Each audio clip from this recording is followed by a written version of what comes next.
Ladies and gentlemen, let me give you a little dose of reality. Hello, everybody. Welcome to Real Talk Fins Talk. I'm your host, Steve Molloy, and joining me tonight from overtime on the Fins Talk Sports Network, we have Greg, and I know I'm going to pronounce his name incorrectly, Meany. Miney. We'll get there. Miney. There we go. See, Miney. I called you Meany, but it's Miney. Anyway, we got a special guest from overtime tonight. And I'm happy to have you on, Greg. Thank you for coming on. I know it was again short notice, and you seem to always accept. So I appreciate that, man. And I want to thank everybody for joining tonight. Make sure that you hit that like button. And if you're new to the channel, from whatever platform you might be watching from, Facebook, Twitter, Twitch, whatever platforms we have going on out there, come over here to the chat over here at YouTube on the Fins Talk Sports Network, Real Talk Fins Talk. And if you're new, hit that subscribe bell down at the bottom and then share with your friends, your families, and your neighbors. And if you're not new and you just want to come over here from any of those platforms, just hit that like button.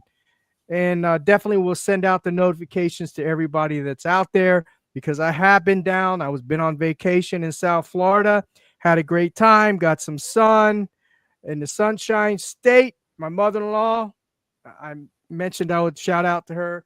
She bought me this Miami Dolphins t-shirt, so I want to thank her for that.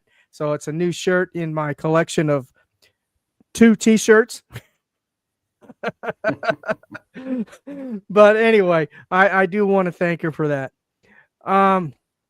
Yeah, we've had training camp has started. It's this week was the first week that they were wearing pads. So first day was today. We also had an injury today. Ashton Davis. I haven't heard anything more about his injury. I know it was some type of leg injury, and he was wearing a boot, and he was on crutches at sometime during practice after the injury occurred. And Greg, have you heard anything more on his injury? The only thing that I've heard, speculation from Chris Perkins. I saw it about an hour ago, where he wondered if it might be an Achilles. So yeah, that was brutal. If it's an Achilles, Yeah. that's another player in our secondary that's out for the year. So before basically on the first day of pads, we've lost. This week in training camp, we've lost 2 secondary players to season-long injuries. So let's hope it's not that. Like I said, it's all speculation right now, but he was like, if I had to bet, it'd be an Achilles. So Okay. Well, yeah. Let's just pray that everything's all right with him and for his healing. But yeah, Ashton Davis, he was going to be a part of this defensive backfield, possibly even a starter. I know that if he's on the PUP, so he's still recovering and rehabbing from his injuries from last year. And Ashton Davis, he's had a history of injuries as well. So what else, what are you going to expect? You get some folks that have had injuries throughout their history of football. Well, then, that's going to happen, so that's him. Cater Kohu, he was hurt as well. Now that's a season-ending injury, or is that day-to-day with Cater Kohu? I haven't been keeping up. Well, Cater Kohill's basically day-to-day, from what I understand. I was talking about the DB that blew his knee out in the first day of practice. What was his name? Wasn't that Cater Kohu? No, that wasn't Kohu. Kohu. There were 2. Yeah. Artie Burns. Artie Burns. Yes. Yeah, yes. Artie Burns. He was another part. It was going to be another. He was more like I think he was more like a role player, special teams guy. Kind of rotation player. But still, it hurts. It hurts. We're already not too confident in our defensive back room, and then these guys get hurt. But they did bring in Mike Hilton, who I feel he's a solid player. He had a good year last year. He's been solid. He's only started, I think last year was his first year that he started a bunch of games. I think there were like 16 games. The year before he had like 11 or 12. But he had a good year. He's solid. He should be the starter. If everything goes well and no more injuries occur, then I think he might be the starter on that other end, along with who else? That's the But yeah, question. that's the big question is who else? And uh, out of reports that I've heard so far out of camp, that Cam Smith isn't running with the first or the ones or Mhm. the twos. So Storm Duck seems to be doing pretty well. Okay. It'll be interesting to see who the outside cornerbacks are. I think Cater Kohu is going to be the slot. Yeah, for sure. When Yeah. he's healthy. But Yeah. who are the outside? I think it'd probably be uh, Mike Hilton, coming over. And but who's the other one? I don't know.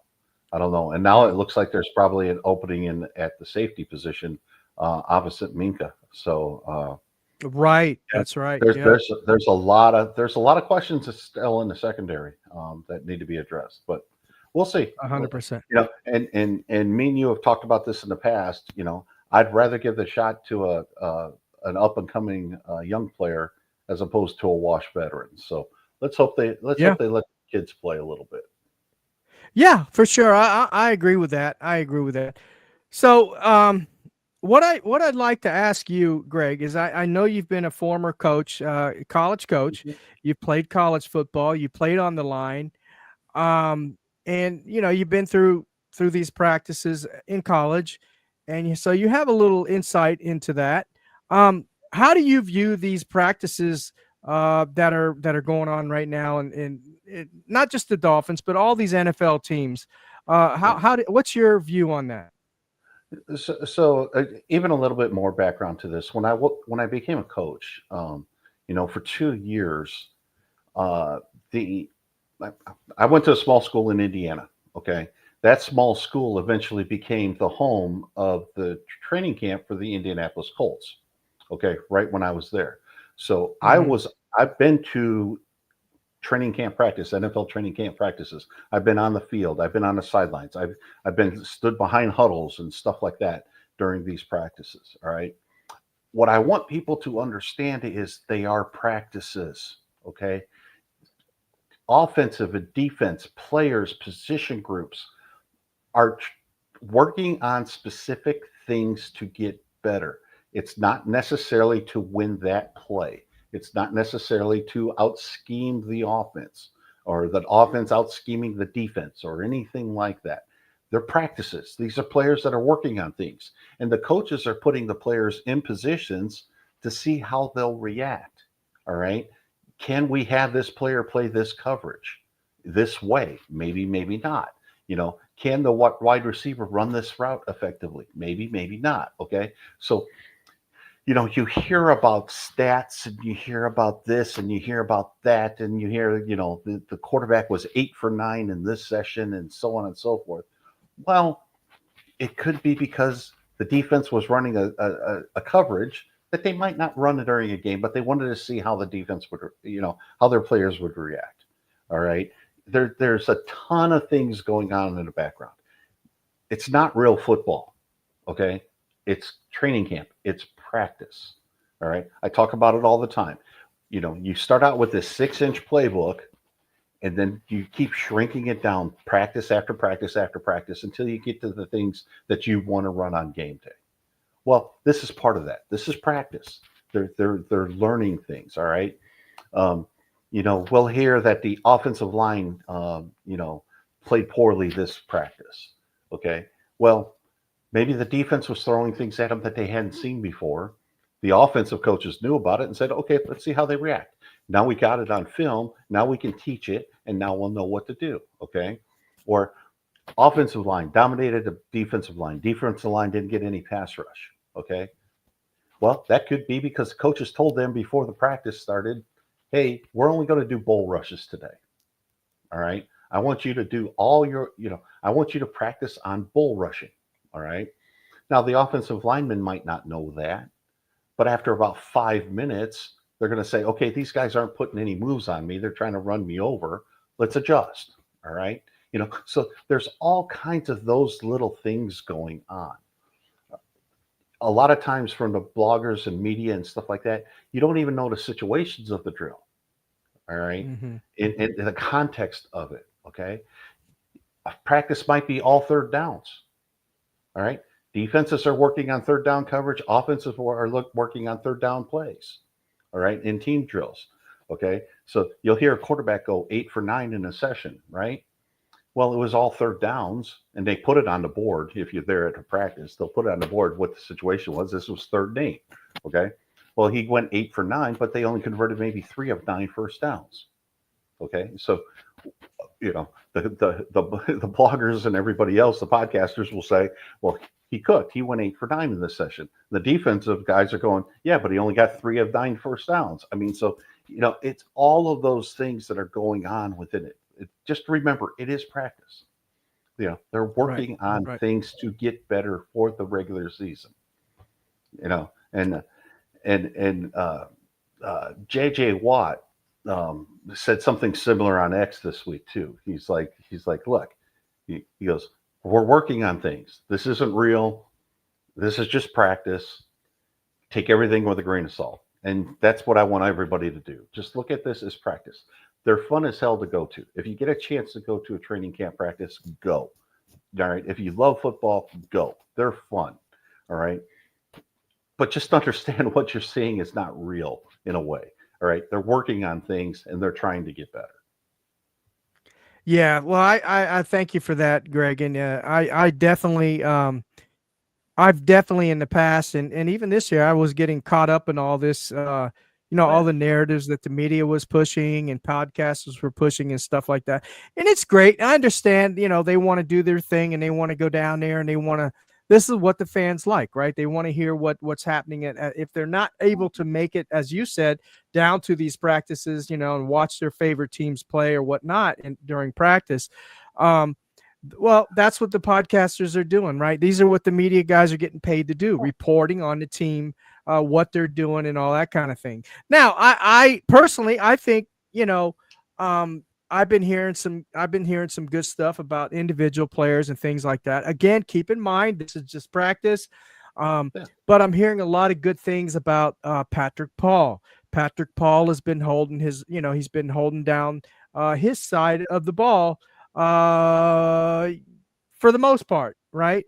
I heard, and again, this may be related to maybe they're working on run blocking, or maybe they're working on pass blocking. I don't know, but during the passing sessions, it's been kind of hit or miss. The O-line has been terrible. I've heard that Austin Jackson has been not really performing up to par. Again, we don't know what they're working on, but Patrick Paul has been good. Sebaniah, he's kind of hot. He's been hot and cold. He's had some good days. He's had some bad days. He's still learning the system. People don't forget, this is a rookie, and they're going and we talked about this earlier right backstage. They're building these guys' confidence up. They're working on their technique. They're pointing out, they're doing spot critiques on these guys. Hey, you need to adjust here. You should have done this, or you should have done that. That's all that is. So we're not going to really see the true test of time with these guys. Maybe in the joint practices, we might see a little bit of everything they've put together, from now until then. But that's what I'm waiting for. The joint practices, preseason, and then even in the preseason. You're not going to see everything. You're not going to see all the packages. They're still working on techniques and skills and things that, that they need to improve on, right? Mechanics and stuff like that, getting the rust out. So that's what we got to be careful with when we're making judgments on these rookies and veterans and things like that. If the guy makes a bad play, okay, he made a bad play. It's practice. Thank God it's not the game. So, but that's what I've been hearing as far as Patrick Paul. I think he's been okay. He seems to be progressing along in his development. No, absolutely, and it is important for young players to get reps. Okay, it's not only important for young players to get reps to improve their techniques and improve, hand placement, where to put your feet, things like that. All right. All of that stuff. It's also important to get those reps on film so the coaches have something to coach too. All right. It's again, it's practice. Okay. There are enough coaches on the field with NFL teams right now to basically almost every position has their own individual coach. There's an offensive guard coach that's probably just working with the guards. There's tackle coach. Okay, it's broken down to that level, and every single rep is analyzed, scrutinized, and gone over, and things like that. All right, it's sent to the players' personal tablets, with notes. All right. That step should be 6 inches. You made it 9 inches. That puts you off balance. You cannot do that. All right. So again, reps. Just keep going. All right. And it's so critical now because you only practice once a day. All right. Back when I was doing this, you had 2.5 practices a day. Okay. Mhm. You had 300 reps a day. Now you're lucky to get like 50 or 60. Okay, especially at the NFL level, and trust me, rookies need reps just badly. All right, but one of the other things I want to say is, all right, there's been last year they talked about Tariq Hill and everybody not showing up to practices until late and stuff like that, right? Right. In training camp, you give veterans a break when it comes to this because they don't need as many reps. All right. And plus, you don't want them taking reps away from the young kids who you're truly evaluating at this point. All right. Great point. So Yeah. don't I saw that there was a thing today. Tariq Hill showed up late to camp today, or showed up after stretching. It's training camp, and he's a veteran. All right. Don't worry about it. Okay. The training camp's not necessarily for him. It's for the young guys. All right. So keep that in mind as well. Yeah, good points. Good points. But yeah, that was the O line. Running backs. Haven't heard much from Ollie Gordon. Jalen Wright has had some. He looks explosive out there. In the practices. Achan. We know what Achan is. We know what he's done. We know what he is. We know what Tua is. There's really nothing more we can say about Tua and Achan and those guys because we've seen them what they can do. Has Achan maybe he made another step? Maybe. Has Jalen Wright made another step? Maybe. We don't know, and we're not going to know until even after preseason when the season starts. Then we'll know how what progressions these guys has made. Well, yeah, and running backs, you're not going to see a whole lot until you actually get tackled. Okay, I mean, even today was a padded day. They were in pads, but you're not taking guys to the ground. Okay, you're not actually tackling anybody.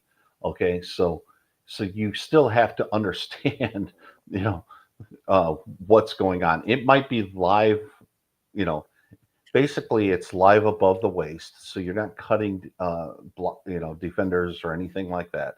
It's live above the waist, and it's probably thud. You go up and you basically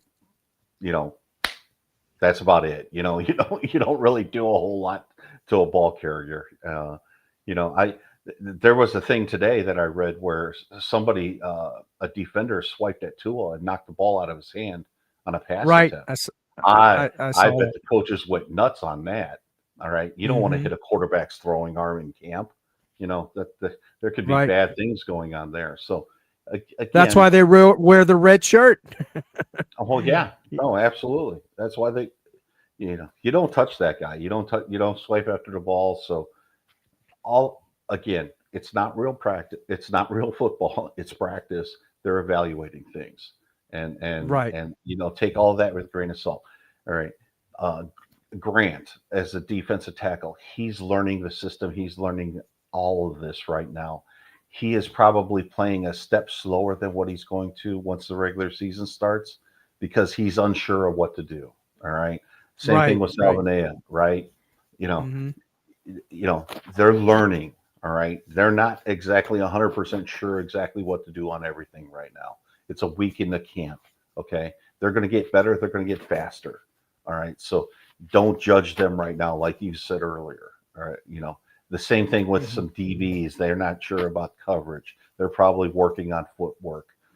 So take everything with a grain of salt. It's not the end of the world if somebody gets beat deep for a touchdown, and it's not the end of the world if this rookie first round pick is getting blown off the ball here. It's early. Don't worry about it. All right. The game's not going to be won or lost now. I agree. Hey, thanks everybody for joining in the chat. I see Cat for Life came in. I see Mondo came in. Raphael Courtright, appreciate you, brother, for joining tonight. Make sure y'all hit that like button so we can send out more notifications and more people can come in and join the chat, and so you guys can enjoy conversing with each other. And what I did like to hear is, and I'm kind of excited about, is keeping everything in perspective, of course, is William Gay, the linebacker we acquired. Seems to be flying all over the place. Now, again, I don't know if that's intentional, if they're expecting him to be the guy to be the spy and to react like that. I don't know. But it's kind of nice to see him in there flying around, making plays in the backfield. Chop's been making some plays in the backfield as well. I'm sure he's working on his technique and mechanics and things like that. I mean, we know what he is. He's fast. He's fast off the line. He's a quick rusher. So what he needs to develop, in my opinion, he needs to develop more technique in his hands and things like that, and become a little better in the run game. I know he made a comment that, I did real well. I did, I held off the edge last year and all this kind of stuff. Maybe, I don't know. But that's an area, at least according to PFF. Again, PFF is not the gospel. It just basically gives you an indication of these guys' performance when you go and watch them in the games, and then you put those two pieces together, the PFF, and then you watch it, you give them the eye test. You say, oh, yeah, maybe he is playing up to those standards, or he's performing to that level. So that's the way I look at it anyway. But, yeah, Chop Robinson, I know they were using Chop. They were putting Jalen Phillips in the middle as a nose. No, they were putting Sealer in the middle as a nose tackle. Then they were putting Chubb, and then they were putting Chop on the outside, and they were putting Jalen Phillips as kind of a rotating defensive tackle, defensive end slash linebacker, like they did with remember Jason Taylor? They used to move him around a lot. Yeah, so that's kind of the idea, I think, that they have with that, and I think Weaver's trying to put together and seeing if that's something that can work on the defense. So we'll see how that goes. No, and again, this is practice. This is where you experiment, right? And if you got a pass rush package, personnel package that you want to do, this is the time that you do it. So if you think about the four best pass rushers you have on your team, it's probably Chubb, Chop, Jalen, and Sealer, right? Yep. Okay. Let's figure out how to get them all four on the field, in pass rush situations. Okay. Who plays where? All right. Is Sealer playing inside? Yes, because that's where he plays. But one of those other three guys who usually plays outside has got to move inside at some point.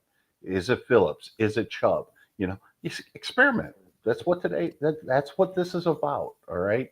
And maybe you have that Jason Taylor type floater in there where you got Sealer on the nose, you got Chop and Chubb on the outside, and Jalen Phillips can rush wherever the hell he wants. All right, he can rush over the guard, he can rush over that guard, he can go inside, he can go outside. All right, just have him improvise, have him do it. All right, that's what this stuff is for. This is what it's for. All right, you experiment, see what happens, and I'm all for it. I really think if there's a strength on the defense right now, it's those four guys getting after the pass. 100%. So let's see what happens. Let's see what happens. Experiment, and let's see if we can free them up. Yeah, and I'm happy to see that they are playing. They're actually participating.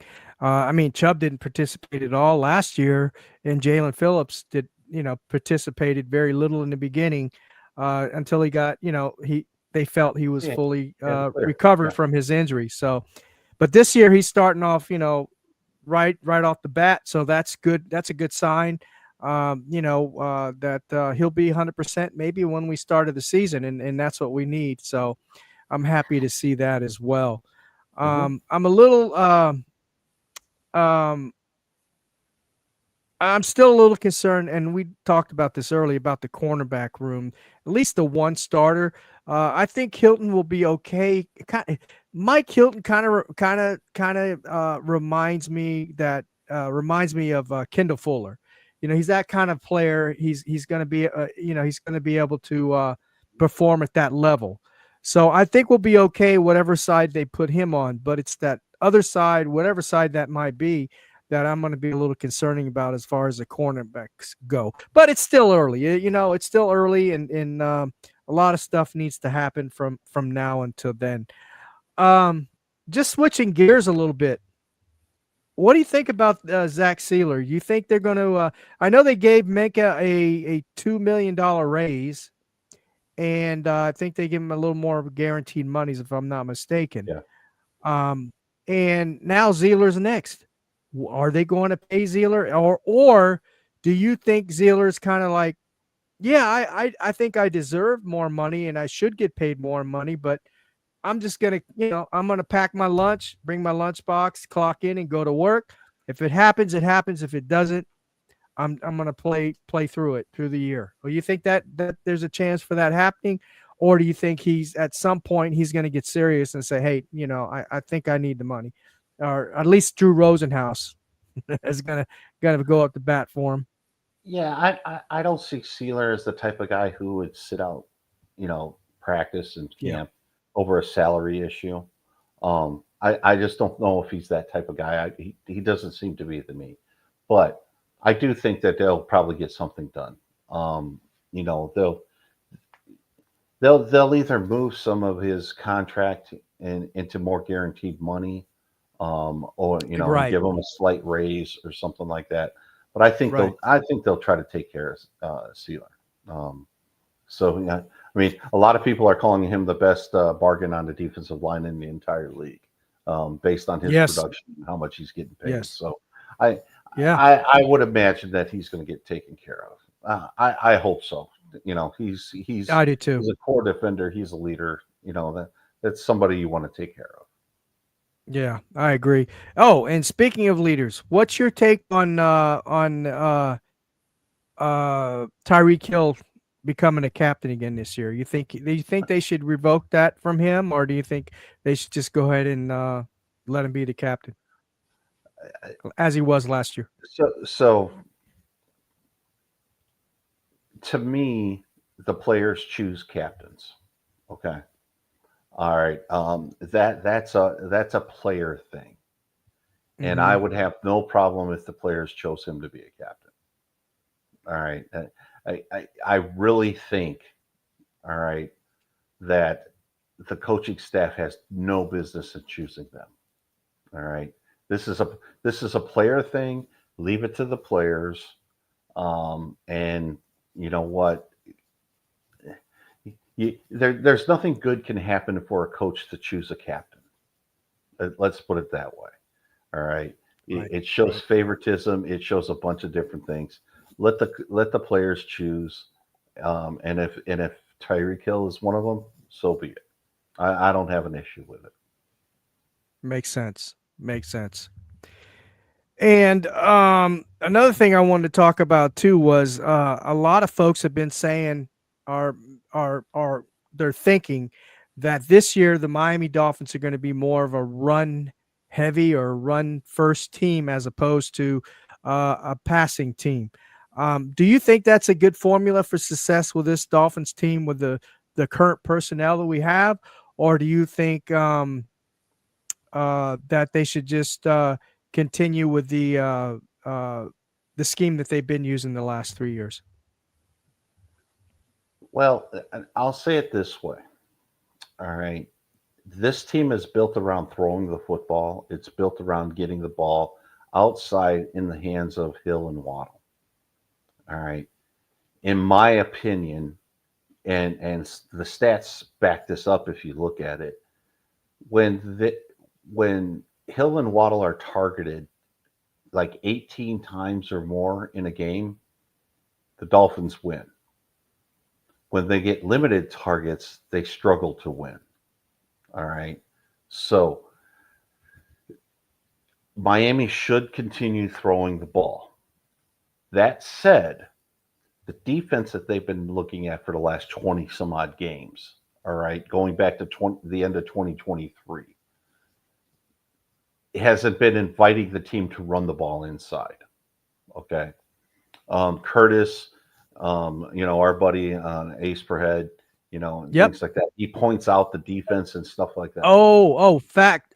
Another something. Thank you for reminding me. You were actually on Ace per head. Was it 2 weeks ago? Last week. 2 weeks. I was on with him last week. Yeah.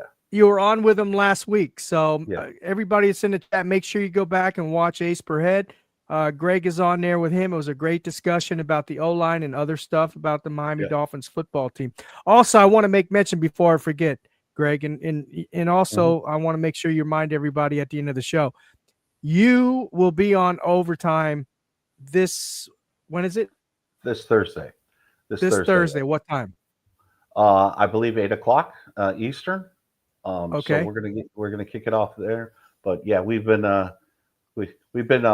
this for a lot this summer. We've had a show here and there, but now the training camp's back in.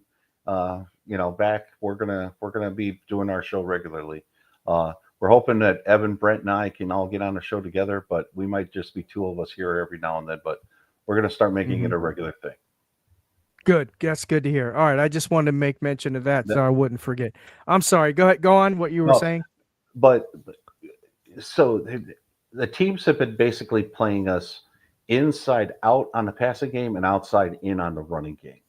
And to kind of get them to get out of that, we need to pass the ball on the outside, which Tua kind of struggles with because of his arm strength, or we need to run the ball inside. And that's not a strength of Achane. Okay. If you think about it from a defensive point of view, if Achane's going to be your main ball carrier, do you want him to run outside or do you want him to run inside? You want him to run inside. Okay. He's a smaller back. That's just the way it works.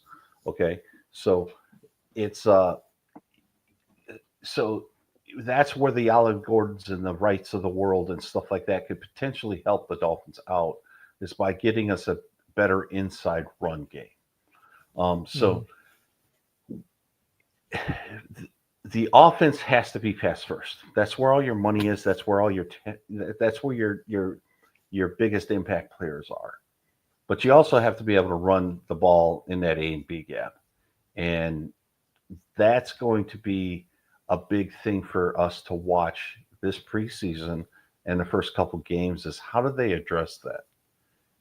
And I'm interested to see it as well. I think McDaniel knows how to beat it. I'm just worried about whether they have the players to beat it. Exactly. And that's what I've been thinking too. And I know you brought up this point last time you were on the show, and that got me to thinking, that makes a lot of sense. We may not have, we may not have the personnel to do what McDaniel needs to do with his play calling and his scheme. And I mean, think about it. We got two small receivers on the outside. Now I know we got Westbrook. Maybe he's going to help. Maybe Pharaoh Brown will help because I know tight ends, they really haven't. I don't know if you've watched film of Julian Hill last year. Well, not only was he going off sides, and I know he corrected that towards the middle of the year, towards the end of the year, but with him, he was missing a lot of assignments. If you watch film, he was missing a lot of his assignments. To me, that's what it looked like on film. And, and we can't have that. And talking about missing in assignments, we possibly have lost Liam Eichenberg. Now, I know a lot of people don't like Liam Eichenberg, and I'm one of them. But at least he knows the playbook. At least he knows the assignments, and he has experience in that offensive line. So when people say, well, he's not going to be missed, he is going to be missed. as a backup for sure, because he can play all the positions, and he knows his assignments. He knows that playbook. No, But exactly. And one of the things one of the reasons why, in my opinion, Miami struggles to run outside zone is because their outside blockers haven't been very good. All right. It's hard to run outside zone with a tight end who can't secure the outside. Okay. So, the outside zone works when you have an effective blocking tight end. All right. And Miami last year did not have that. All right. Jonnu Smith was not a great blocker. He's a nice pass catcher. He was good. He was effective in the passing game, but he was not very effective in the running game. And I'm not sure who that blocking tight end is again this year. They keep touting Julian Hill's gotten better. He's strong. He could do things. But even some of the training camp stuff footage that I've seen, the outside guys are basically, they're eating right now. And again, I didn't hear about the first padded practice or anything like that. But it's one of those things that's concerning to me because you knew it was a weakness coming out of last year, and I'm not sure how they addressed it going into this year. So it's one of those microcosms that you look for in camp. All right. Are we getting better blocking on the edge? That's something you can take a look at in the padded practices and things like that. Okay. I'm not expecting the offense to change. I'm not expecting the defense to change a whole lot. It's these individual little areas that you want to see improvement on from last year to this year. Yeah, I agree. And that, I was thinking of that too. Yeah, for sure. If folks believe that Mike McDaniel's going to change the scheme, he's not. And one of the reasons why is because of the personnel, as you pointed out, and one of them is the quarterback. And you said it. Tua, he can throw outside the numbers, but that's not his forte. He's not very good at it, especially with his arm. And number two, the reason why we throw fast is because of Tua's arm.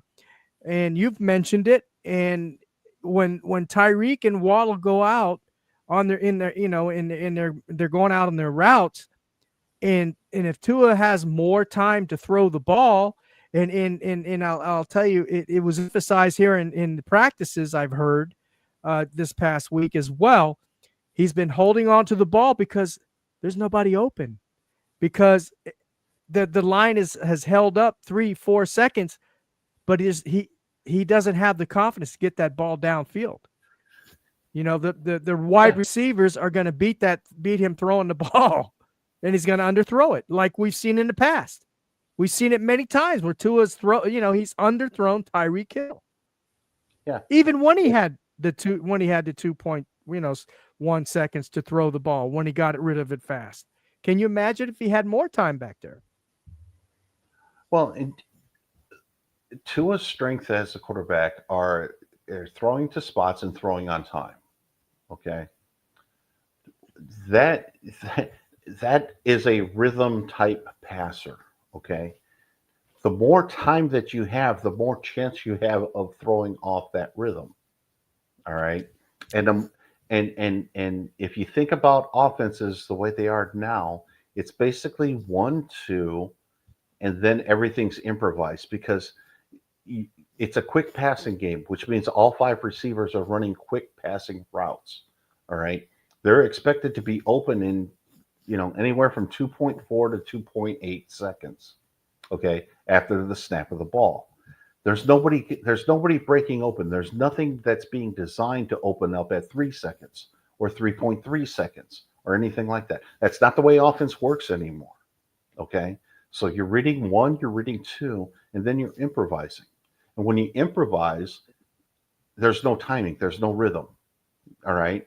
There's no hole throwing. Okay. At this point. All right. You're basically looking to see people break open and delivering the ball. All right. Tua can do that. It's just not his strength. That's not what he wants to do. All right. And defenses are doing things to make them do that. All right. Mm-hmm. It's just like the outside hole throws that the defense that Miami's been facing is essentially allowing to happen. It's not that Tua can't make those throws. It's just that that's not his strength. Okay. That's 4 or 5 down the list of what he does best. All right. And the defenses are concentrating on taking away 1, 2, and 3. All right. And Tua and McDaniel and all of the play designs and the route combinations and things like that are trying to get him to do the 1, 2, and 3 because that's what you want. All right. That's what you want as a play designer. You want to play to your players' strengths. But the defenses are knowing this now. They've got enough tape on Tua to understand where he likes to throw the ball, how he likes to throw the ball, and things like that. So it's not that they're not covering the holes. It's just not their priority. All right. And it's the same thing in the running game. Okay. If Achane's your running back, you don't want him to get outside. All right. You'd rather him run between the tackles. All right.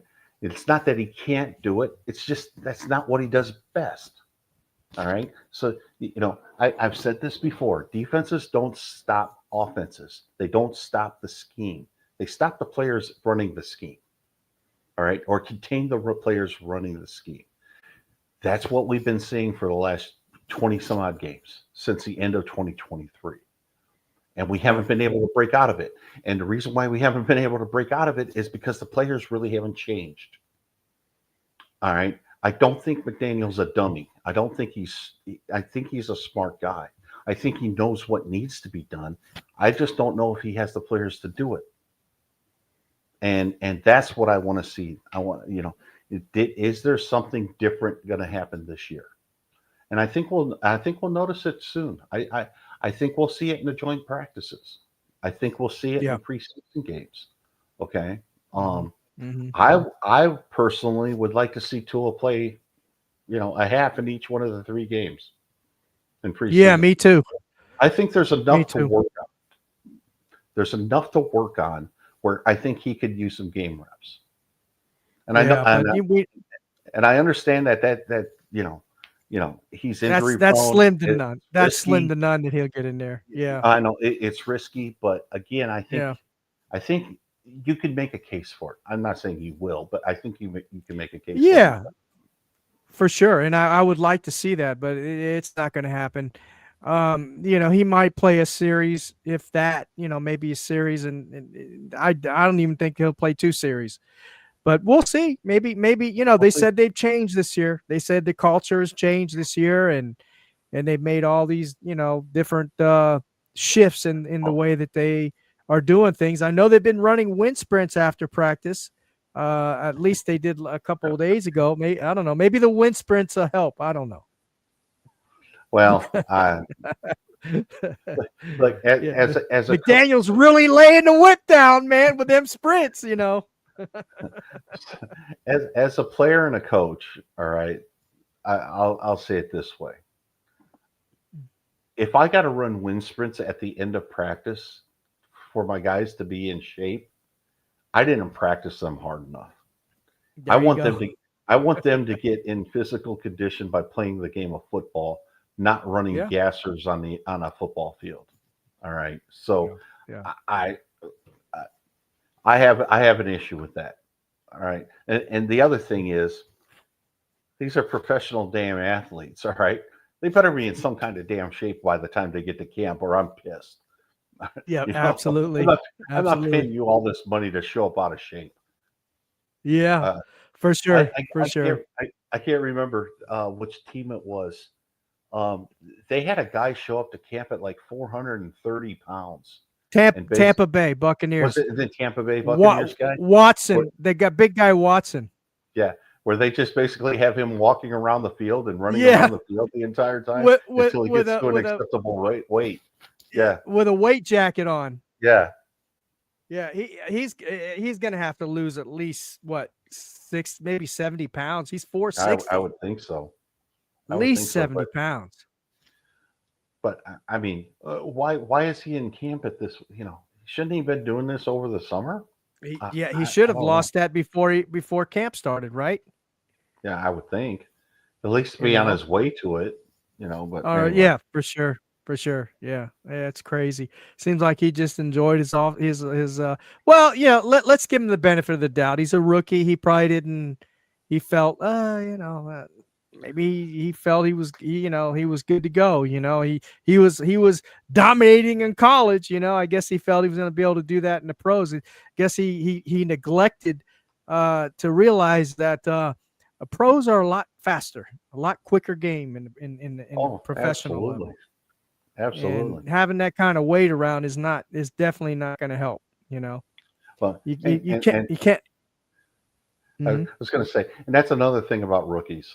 All right, training camp, even at the NFL level, is so much faster than the fastest level you played at in college.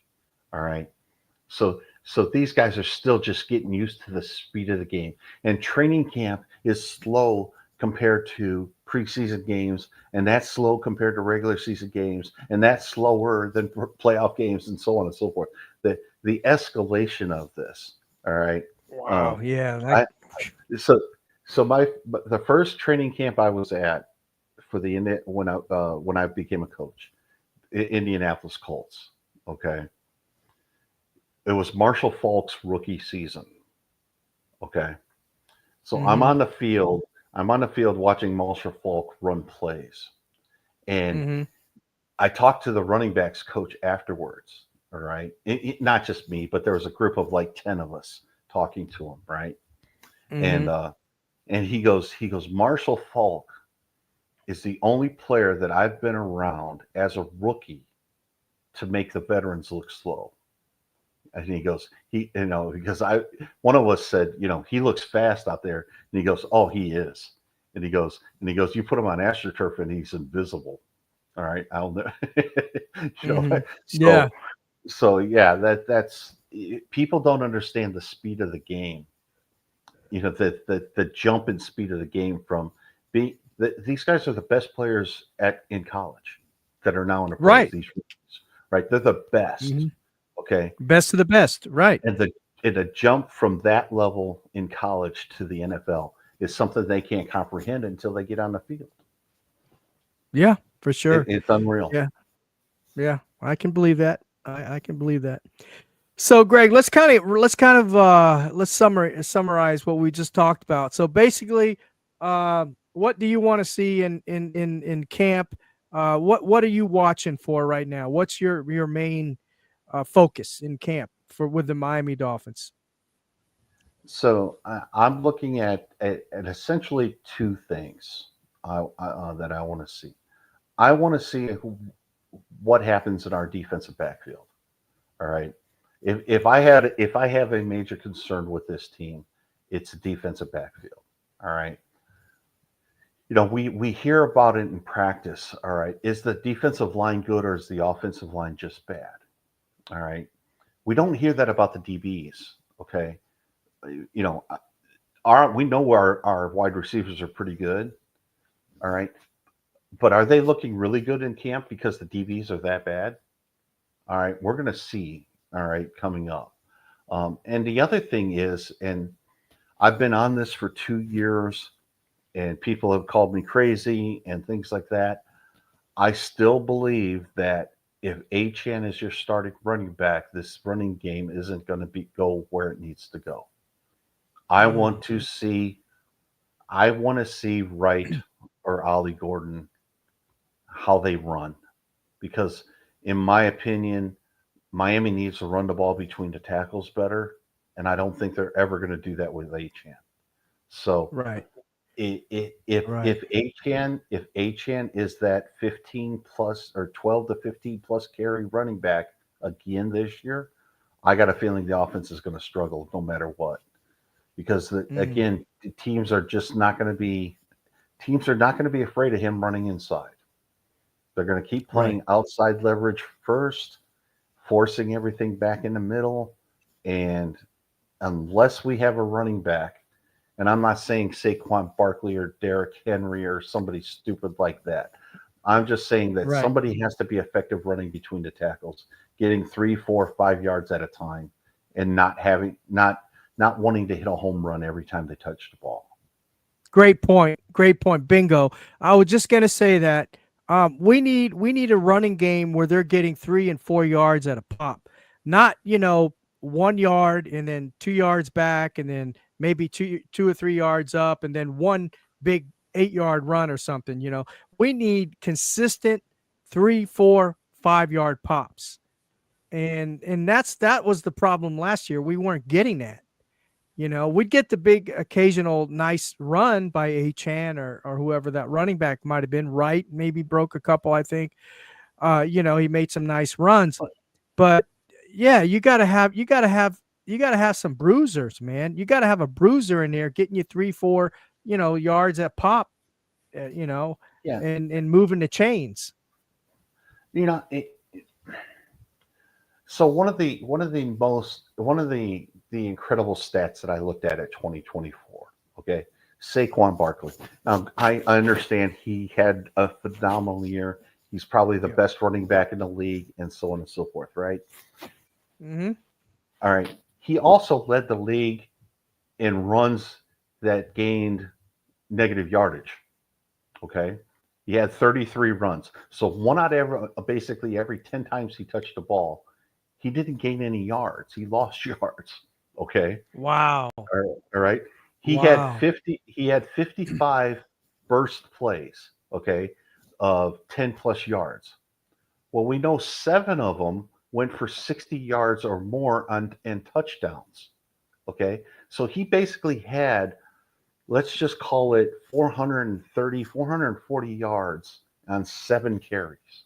All right. He got almost 25% of his yards on 7 carries last year. Those chunk yards. Those chunk yards. Okay. The other 48 burst plays, he got 10 or more yards. All right. If you just round it to 20, okay, that's another 1,000 yards essentially that he got. So he rushed for almost 1,400 yards on 55 runs. All right. Wow. He only rushed for 2,000 the entire year. Okay. Right. So you take the 30 plus runs that he didn't gain any yards. All right. He actually lost like 80 on those 30 yards, 33 carries. All right. That means that he ran for about 700 yards on 260 carries, which is less than 3 yards a carry. All right. So, so if you think about that puts things in perspective. That puts a lot of things in perspective. Okay. Yeah. So the running game is based on chunk yards. All right. Don't get me wrong. All right. Those big burst plays and those things like that. That's why you keep giving Saquon Barkley the ball. He had 55 of them in a 17 game season. It means he was getting 3 or 4 of them a game. All right. That's important. All right. But it also means that he was, losing yards on 2 of the carries. But the other carries, he was falling forward, is the way I like to look at it. All right. Mm-hmm. He had, like I said, about 70% of his runs. All right. He was falling forward. He was gaining yards. All right. Mm-hmm. We need somebody like that. It's not so bad to. The thing that kills an offense, in my opinion, is basically the negative play. All right. The 0 to negative play. All right. Mm-hmm. And even if you get 2 or 3 yards on a carry, right, that sets you up in such a better spot. 2nd and 7 is a hell of a lot different than 2nd and 10. And it's just, it's so important to not have negative yardage. Okay, it's so important to gain yardage after contact. All right. The other astonishing stat from Saquon Barkley, he had 1,400 yards after contact last year. Okay. Wow. I mean, that's nuts. All right. Right. So you can't. So can you attribute some of that because of the O-line or because of his own individual effort? So if you go back to old school, all right, old school is that the O-line got you your first 3 yards, and then it was up to the running back to get everything else. Right. Mm-hmm. So if the contact's happening at the line of scrimmage and he's falling forward for 2 yards, that's a bonus. All right. Mm-hmm. He had, I've said this stat before. He had like 560 yards above expected. So you take out, you basically take out all the blocking and stuff like that. He gained an extra 560 yards. All right. Achan had a negative number in that. He gained less yards than what he was expecting. And we need to get that back to 0. We need to have a running back that basically is gaining more yards than what they need to gain. Essentially, what does that mean? That means not going down on first contact. Okay. And Achan is not the type of runner to break a lot of tackles. He's the type of runner to run away from people, and people take a bad angle, and basically he escapes it that way. So again, the way defenses are playing us, we have to be able to run the ball up the middle. And Achan, I don't believe is the one that does that. Yeah, I don't think so either. And Mondo, thanks for the shout out there. I appreciate that. Yeah.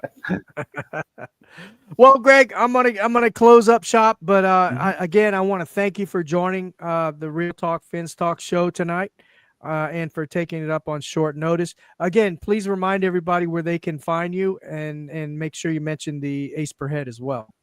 Yeah. So Curtis and I are going to work on a series talking about the running game and offensive line play and stuff like that. So we're going to be sprinkling that in here.